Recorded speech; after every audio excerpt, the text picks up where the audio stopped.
all iPhones pretty much sound the same when there's an incoming call, and everyone's like,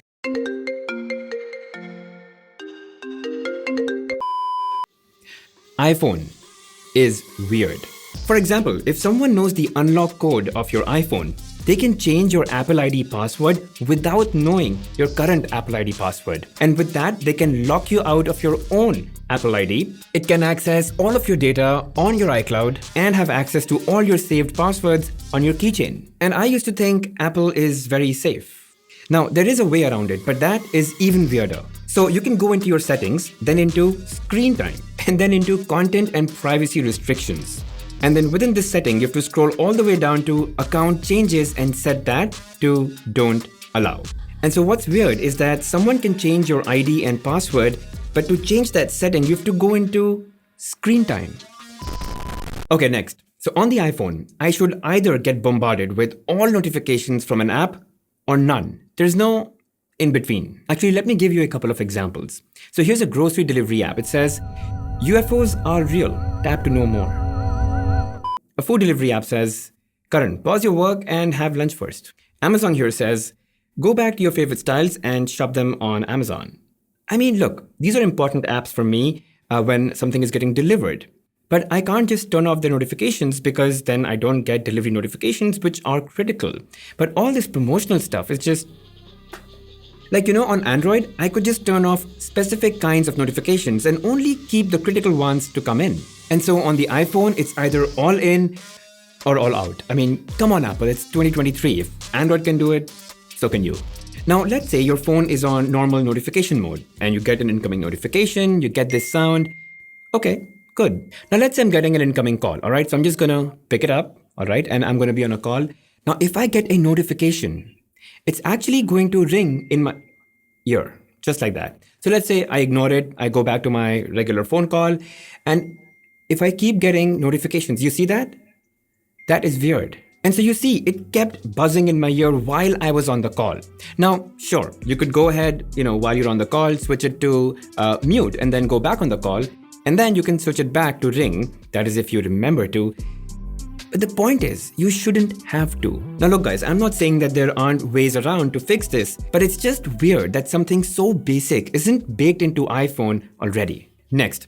Now you'd think that photos on your iPhone also exist as files that you can just copy and paste or move. So let's say I've got this photo here, which by the way, I cannot rename because iPhone won't let me do it in the Photos app.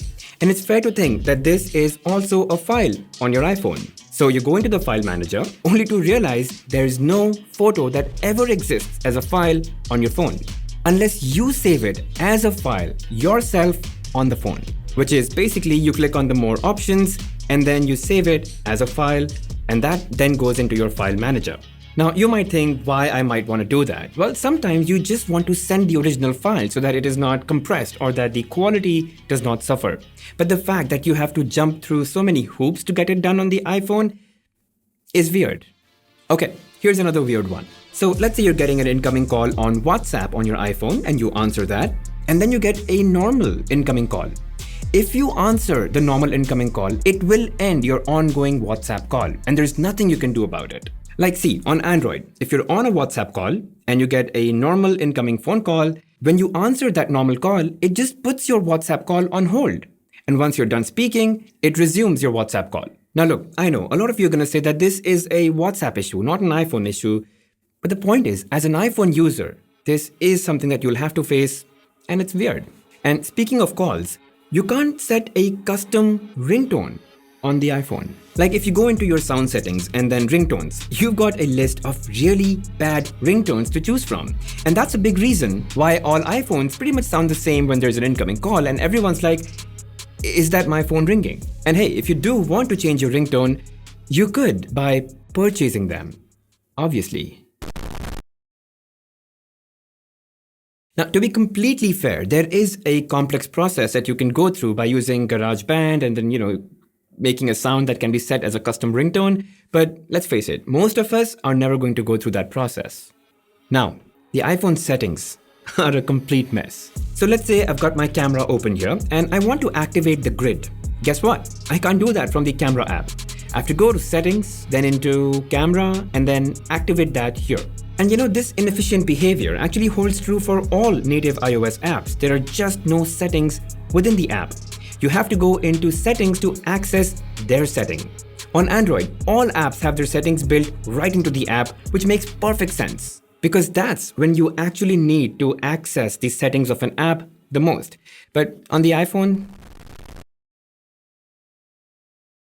now, sure, you might say that I'm nitpicking, but do you think it's possible that Apple, in one of their keynotes someday, they say that introducing contextual settings.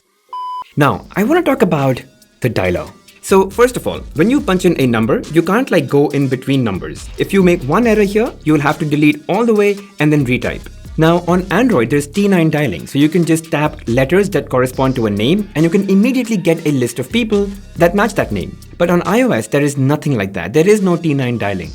Next, the iPhone will stop charging if it detects the temperature to be too high.